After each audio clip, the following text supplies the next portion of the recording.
we had so much economic prosperity. People never want to think that the trend is going to end. That if you look at it, 3 decades of prosperity, people really didn't expect that we'd be back in this position.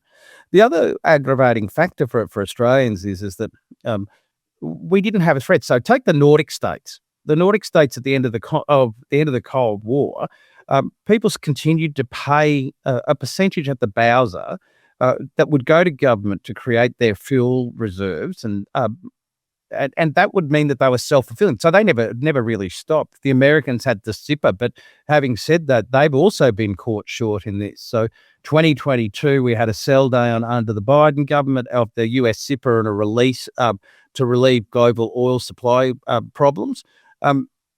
And as a result of that, there was no top up of that undertaken since. So there's a down.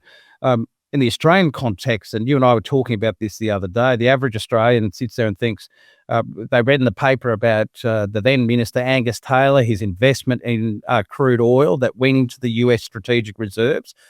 So we had that in the early 2020s. It happened because at the time, crude oil prices were at a historic low. The Americans gave us a great deal about storing that, but we released some 170 million barrels of crude oil that was stored at the US SIPA in 2022 during the last fuel crisis, and again, we didn't top that up. So it is about preparing for the future, and I think one of the things about that future is that in the past, and you're saying about a battery, for industry that is the case.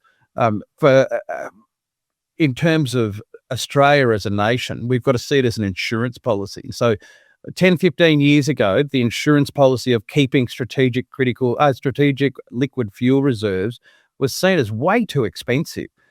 Today, it looks less expensive. Our challenge is who is going to pay for that. So will it be the taxpayers or, the consumers at the pump when they're already under a cost of living pressures? Will it be the companies? Okay. But oil companies notoriously are going to pass that on to consumers. Or will it be the government, which ultimately is taxpayers? And where will that offset come from in terms of, will it mean less spending on education, less spending on defence, less spending on health?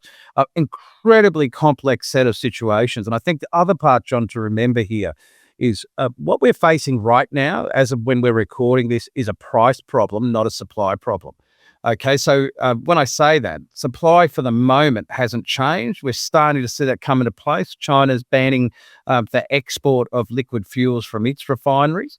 But at the moment, what's happened is there's two things. First up, the global spot prices increased. So we've gone within a matter of weeks from paying, certainly in the capital cities, around about $1.80 a litre for diesel, now right up about $2.60 $2.60 a litre. So we've seen a massive price spike. The other part is a number of different events have occurred. So in some cases, wholesalers looking at what was happening in the Middle East have bought big. In other cases, we've seen people doing things like, for instance, they might normally fill up their car once a fortnight. Now that they're doing is as soon as they get to a half a tank, they're fueling because they know that the prices are going to go up. So we're drawing quicker.